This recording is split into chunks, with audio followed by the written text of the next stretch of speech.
Hi, everyone.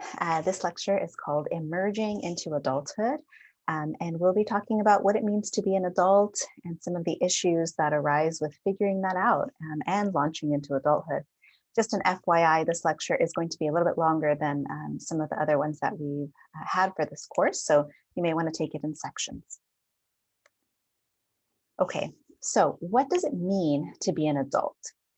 We're going to explore what exactly it means to become an adult, what the markers of adulthood are, and why it's really not that simple to distinguish between an adolescent and an adult. We'll start with age. So traditionally, many think of age as the main marker of adulthood. An adult is maybe someone who's over 21, or perhaps someone who's over 18. However, a deeper look into age as a marker of adulthood reveals a much more fuzzy picture. So when we think about 18 or 21 as adult ages, this is normally because these are ages associated with certain rights or liberties. However, there are other ages that also matter. For example, at the age of 14, you become eligible for emancipation, and at the age of 17, you can sign up for the military. 18 does have a fair share of new abilities, though. Turning 18, for example, which is considered the age of majority, according to the 26th Amendment, means you can vote, get married without parental permission, serve as a juror, consent to your own medical treatment, enter binding legal contracts, buy or sell property, give blood, apply for credit in your own name, and get a piercing without parental consent.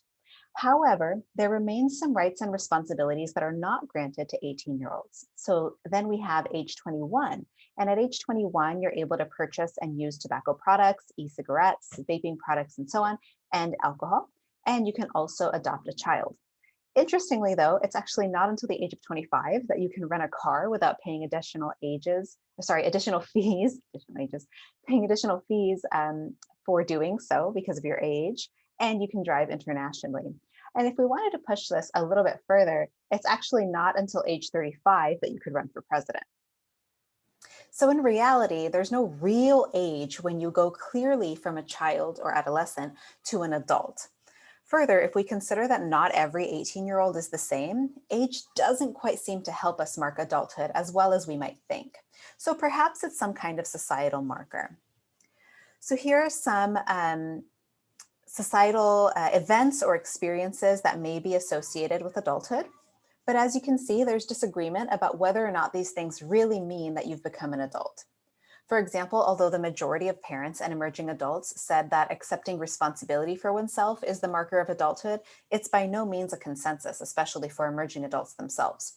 And even if we could land on one of these, you'll see in the next slide that this just makes things more complicated. Here are some other traditional markers, societal markers of adulthood. And you may be surprised or not to see the average ages for each of these though. So take a guess of what these might be. And then we're going to take a look.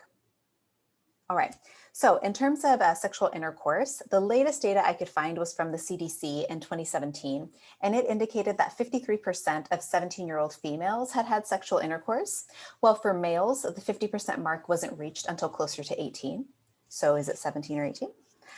If we say maybe it's having a child, well, based on 2020 data, the average age of having a first child was 26 for women and 31 for men, which definitely stretches beyond that 18-21 age we sometimes think about. High school graduation, not all that surprising necessarily. If we look at getting married, the average age has increased over time, according to the US Census Bureau. In 1962, 90% of 30-year-olds had been married at least once. But by 2019, only 51% of 30-year-olds had been married. Though not one of the most reliable of sources, the NOT indicates that the age of marriage for females, average age of marriage for females was 31, and the average age for males was 33 in 2020. Next, the average age of owning your first home has steadily gone up to now be at 34 as of 2020, according to data from Experian. And the average college student is approximately 26.4 years old. Finally, the average age of moving out is a bit more complicated. Back in 2012, the average age of leaving home was 23 for men and 22 for women. As of 2017, this had shifted slightly to 24.2 for men and 22.7 for women. I wasn't able to find data for 2020 or 2021, though I imagine that this shifted due to the pandemic. But the other thing to keep in mind here is that many young adults moved back in with their parents, which was also affected by the pandemic. Though I can't speak to the reliability of the source, a 2020 analysis of government data indicated that 2.9 million adults moved in with a parent or grandparent in March, April, and May of 2020. Now, as you can see by the diversity of ages here, societal markers do not provide a definitive answer either. In addition, some may consider some of these important markers of adulthood, while others don't. Like maybe for you, getting married has nothing to do with being an adult, or owning a home has nothing to do with an adult. And then we'll add further complexity to this a little bit later when we consider all of the other factors that go into this, right? Like financial stability. So then putting on your lifespan development hat, you might look to psychosocial development as a marker of adulthood. And so we'll explore that briefly. During this stage of life, the psychosocial crisis is that of intimacy versus isolation. The major question here is, will I be loved or will I be alone? This is the period when romantic relationships become especially important, as does increased intimacy and friendships. Success would be considered to involve strong and meaningful romantic relationships, as well as close relationships with friends and family.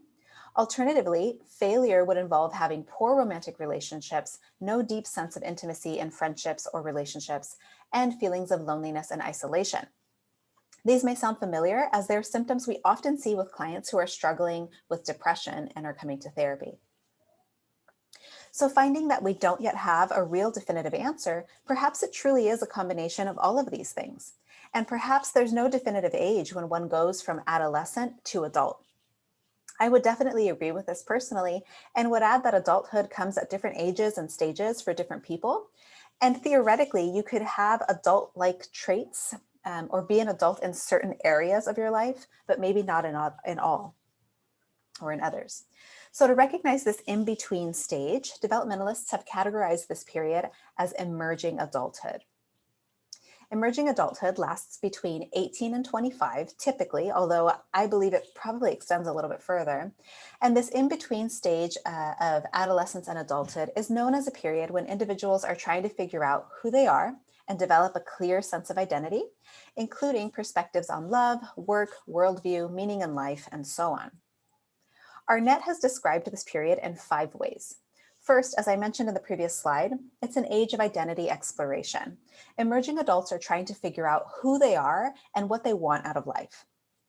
It's also a stage of instability where there are a lot of transitions and changes. As adolescents leave high school, the first major transition in an emerging adult's life happens for many of them. They may go off to college, to the military, to move in with partners or friends, and so on. This stage continues to be categorized by several transitions in residence, jobs, relationships, and so on. This period is also a stage of self-focus. Now that the emerging adult no longer has the majority of their day structured through school, and in most cases, parents are less involved in the everyday happenings of their lives, they can begin to decide what they want to spend their time doing. This is an important period because they're able to focus only on themselves.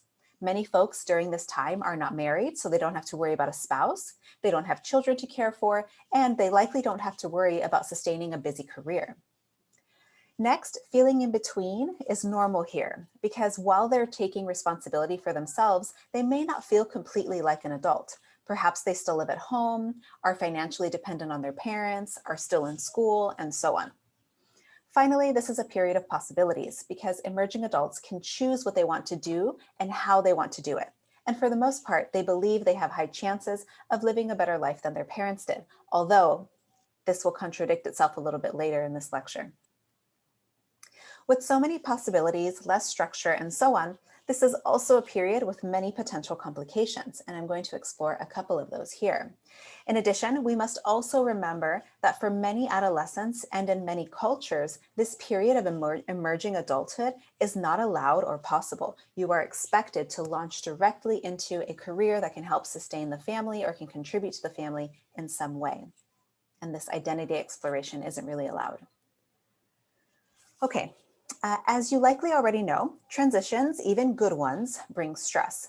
So living during a period that is full of transitions can take a toll on your mental health, especially if you've not yet developed effective coping skills and social support. Further, some of these transitions, again, even the good ones, can simultaneously be considered times of loss. For example, leaving high school may mean losing strong friendships and reliable social interaction. So, as therapists, you may find yourselves having to help clients in emerging adulthood learn how to cope with stress and transition. There are also some common obstacles during this period that contribute to stress or create it. For example, having poor follow through, being a risk taker, and procrastinating will inevitably create stress during this period, while familial pressures and conflict and pressure to succeed will contribute to stress as well. I want to hone in a little bit on one of these in particular, which is pressure to grow up and failure to launch. Young people are experiencing more and more pressure to grow up quickly. They're entering the workforce earlier and earlier and being pressured to establish a career, family, and successful life. As if this wasn't challenging enough, the world itself does not create an environment that's conducive to this launching for most. Unemployment is a huge problem. The cost of living continues to skyrocket. And last year, the additional stressor of a global pandemic was added to this mix. We'll continue to look through a specific couple of these factors, a couple of these specific factors that make launching especially challenging. First, we have education. If we look at education and the financial component of it in particular, putting aside the stress and anxiety that comes with assignments and grades and all of those things, if we look specifically at the economic component, tuition continues to rise. I have heard of tuitions that are upwards of like 50 or 60,000 a year at some schools. As of March 2021, borrowers owe an average of over $37,000, and I think that's on the lower end personally. Further, as of 2019, the amount of student debt surpassed credit card debt in the United States. The financial burden of this debt can be crippling and can hinder everyday life, as well as other markers of adulthood, such as having a child, traveling, or purchasing a home. Speaking of purchasing a home, which I mentioned is sometimes seen as a marker of adulthood, the ability to do so has really decreased in the past few years. Especially in places like Southern California, the amount people are spending on rent alone is crippling and only getting worse. So when you're spending most of your income on rent, it makes it almost impossible, if not outright impossible, to save money for moving out or purchasing a home. As such, homeownership is dropping. Having a child is another issue. There are complications associated with having children for those who wish to do so. Firstly, according to AmericanProgress.org, only 8% of low-wage workers have access to paid family leave, and only 20% of private sector workers have access to that in 2020. There are also ethnic disparities. Black and Hispanic workers are less likely than white, non-Hispanic workers to have access to paid family leave. When coupled with the economic stressors already mentioned, this alone could be enough to deter someone from wanting to have children simply because they cannot afford to be out of work. If people do decide to have children, the childcare costs can further contribute to debilitating debt. As of 2020, the average annual cost of center-based childcare for one infant was over $900 per month and almost $850 a month for toddlers. As you can see in this chart from the Bureau of Labor Statistics, only education expenses have grown faster than childcare expenses. Given these financially bleak times, it's understandable that according to Pew Research, young adults express concern with the current economic situation, and 50% believe they will be worse off economically than their parents. Another third say they'll be better off, and most of the rest just really aren't sure. Further, as of 2019, only 60% of millennials were considered middle class, compared to 70% of baby boomers when they were in their 20s, with the driving factor being income inequality. As the rich are continuing to get richer, the middle class is hollowing out, and people are avoiding doing things like getting married and starting a family due to concerns over the economy, which can add continued stress to this idea of becoming an adult. It just isn't as possible anymore if we look at it that way. In addition to the economic barriers and complications hindering launching, it's also important to be mindful of attachment-related barriers that your clients may bring to you in therapy. With each of these I discuss, I'll be providing a case vignette for you to consider. I encourage you to think about how you might help a client like the one presented in each vignette and bring your thoughts to class this week. First, there's a fear of failure, which comes from various social pressures, including social comparisons and advertiser pressure. These social comparisons can trigger feelings of hopelessness and low motivation. On the flip side, if you have an adolescent who's privileged and gets everything they want, they may avoid launching because the need is not there and the risk of failing outweighs the benefits of dependence. I encourage you to pause the video for a moment here and read through this vignette and come up with a few preliminary ideas for helping Abraham. Some things to keep in mind with addressing fear of failure are to foster love and support, take a strength-based approach, and help the client to be accepting of their own personal journey and any mistakes made along the way. Another issue is entitlement, which involves the belief that you're inherently deserving of privileges and special treatment. This pattern is associated with perpetual dependency and failure to launch. It emerges typically when there's a disturbance in the relationship between parents and children, wherein they're not given responsibilities and boundaries. Where they're not given responsibilities and boundaries are increasingly enmeshed. Once again, I encourage you to take a moment, read through the vignette, and come up with some ideas for Penelope before I share some thoughts myself. One of the most important things in this case is to have an open discussion about life skills, expectations, and purpose in life. Emerging adults can be helped to increase responsibility by giving them gradually increased responsibilities in or out of the home, as well as by having them contribute to the family income or household in some way. In more extreme cases, this may involve forcing the emerging adult to leave the home. Finally, the control pattern involves having parents who are overly involved, overbearing, and excessively controlling, preventing the emerging adult from launching even if they want to. This can be observed as a closing off of opportunities, for example, forbidding the adolescent from going to an out-of-state college. It can also be seen as micromanaging their lives. Here is the final vignette for you to take a look at and develop some ideas. To address control, handing over gradual responsibilities to the emerging adult and encouraging independence are key. You want to work on building trust between the child and parent so the parent can gradually let go. This may require psychoeducation with the parent to explore long-term consequences of their behavior and address their fears and anxieties. With all of this in mind, it behooves us as therapists to develop or become knowledgeable of resources that can be helpful before and during emerging adulthood. My challenge to you is to explore resources in your community or the community you plan to work in that can assist with launching, life skill development, social support, and things like financial planning for adolescents and emerging adults, and share them in class this week. Thank you for listening. Let me know if you have questions.